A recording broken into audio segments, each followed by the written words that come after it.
प्रिय विद्यार्थियों, आज हम उस्ताद विलायत खां का जीवन परिचय और भारतीय संगीत को उनकी देन के बारे में चर्चा करते हैं।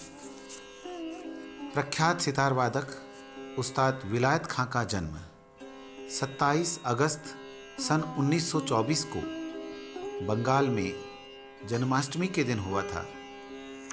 आपके पिता उस्ताद इनायत खां प्रख्यात सितार वादक थे जो गौरीपुर रियासत के दरबारी संगीतज्ञ थे। आपके पूर्वज मूलतः उत्तर प्रदेश में इटावा जिले के थे, जिनमें सुरजन सिंह, तुराब खां, साहबदाद खां जैसे प्रख्यात कलाकार हुए हैं। साहबदाद खां सुरबहार के निर्माता और विलायत खां के प्रपितामह थे।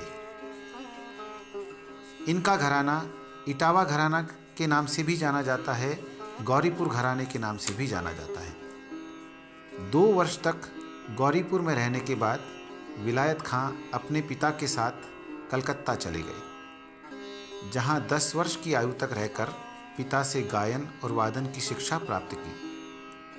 छोटी सी आयु में ही आपने प्रयाग संगीत सम्मेलन में भाग लेकर देश की जनता को अपनी सितारी की प्रतिभा से आकर्षित किया। जब विलायत खां मात्र 11 वर्ष की अवस्था के थे तो उनके पिता का देहांत हो गया। पिता के शिष्यों में से सभी ने आपको आगे सितार की तालीम देने से इनकार कर दिया। अतः आप अपनी माता के साथ कलकत्ता से दिल्ली आ गए और निश्चय किया कि अब भारत के प्रसिद्ध सितार वादक होकर ही दिखाएंगे। आपकी माता बंदे हसन खां की पुत्री स्वयं एक कुशल गायिका थी, अतः उन्होंने अपने निरीक्षण में प्रतिदिन 10-12 घंटे तक रियाज कराना शुरू किया। वे चाहती थीं कि पिता की तरह उनका बेटा भी उच्च कोटि का सितार वादक बनकर इमदाद खानी घराने का नाम रोशन करे। विलायत खां के पूर्वज मलूक दास के वंशज राजपूत थे और सुरजन सिंह से यह घराना प्रारंभ होता है। सुरजन सिंह के पुत्र तुराब खां, उनके पुत्र साहबदाद खां, उनके पुत्र इनायत खां जो विलायत खां के पिता थे, एक गुणी सितार वादक थे। इंदौर के महाराजा तुकोजी राव के दरबार में नियुक्त थे। इमदाद खां के 2 पुत्र इनायत खां और वहीद खां प्रख्यात सितार वादक थे। विलायत खां अपने नाना बंदे हसन खां तथा चाचा जिंदा हसन खां के पास उनके पैतृक गांव पंजाब में जाकर उनसे तालीम लेते रहे। चाचा वहीद खां के निर्देशन में आपने सुरबहार की शिक्षा ली। इस प्रकार सितार और सुरबहार दोनों में ही आपने निपुणता प्राप्त कर ली। आपके छोटे भाई इमरत खां को भी दोनों वाद्यों की तालीम मिली, लेकिन आपकी माता नहीं चाहती थी कि दोनों में कोई प्रतिस्पर्धा हो। अतः विलायत खां को सितार और इमरत खां को सुरबहार में दक्ष बनाने का फैसला लिया गया।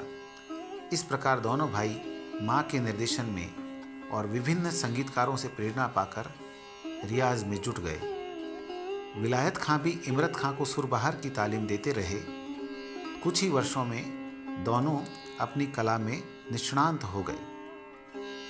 संगीत कार्यक्रमों में सितार एवं सुरबहार की जुगलबंदी प्रस्तुत करते रहे। सन 1944 में कांग्रेस की ओर से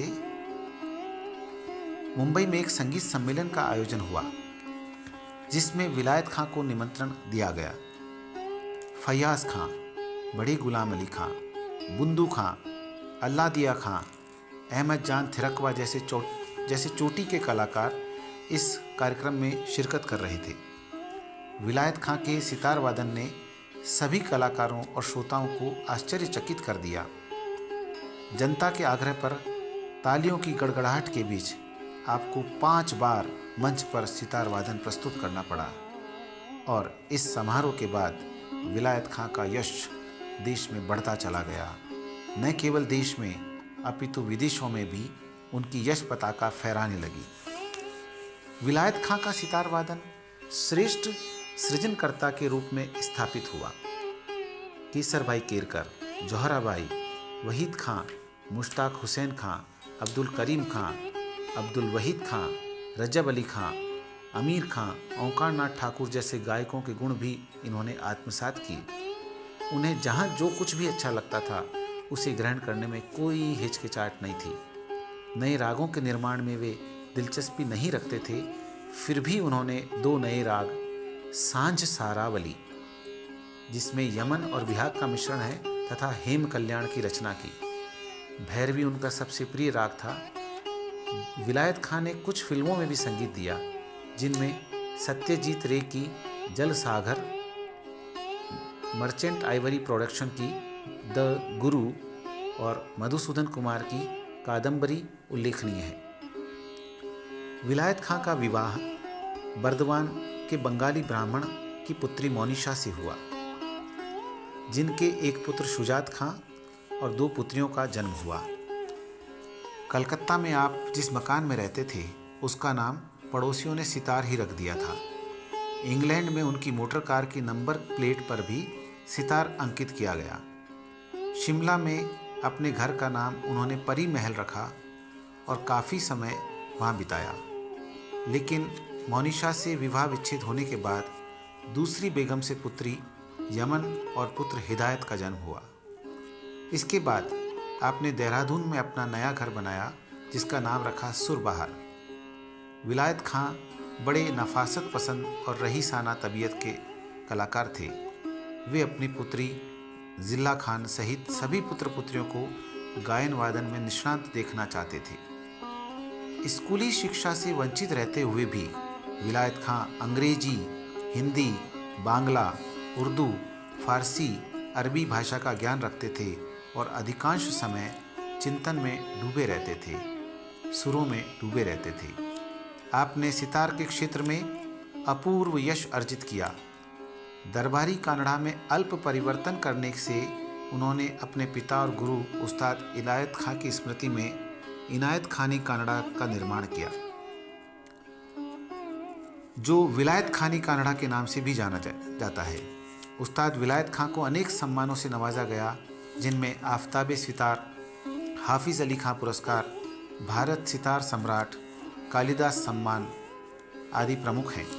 भारत सरकार की पद्मश्री, पद्म भूषण, पद्म विभूषण उपाधियों तथा केंद्रीय संगीत नाटक अकादमी पुरस्कार को आपने असैद्धांतिक पक्षपातपूर्ण करार देते हुए लेने से इनकार कर दिया।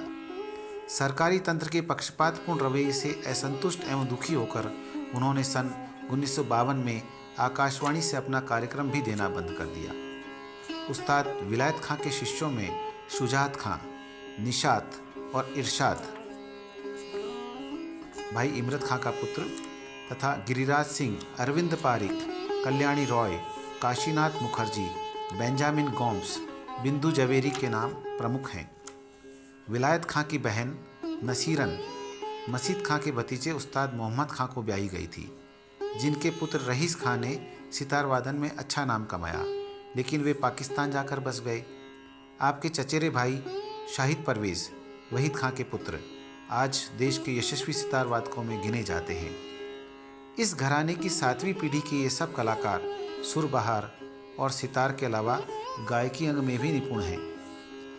कैंसर से पीड़ित उस्ताद विलायत खां का 13 मार्च 2004 को निधन हो गया। विलायत खां भारत के सितार वादकों की यशस्वी त्रिमूर्ति पंडित रविशंकर, उस्ताद विलायत खां और अब्दुल हलीम जाफ़र खां में एक अनमोल रत्न थे, इसमें कोई संदेह नहीं। ऐसे यशस्वी कलाकार को शत शत नमन, शत शत वंदन।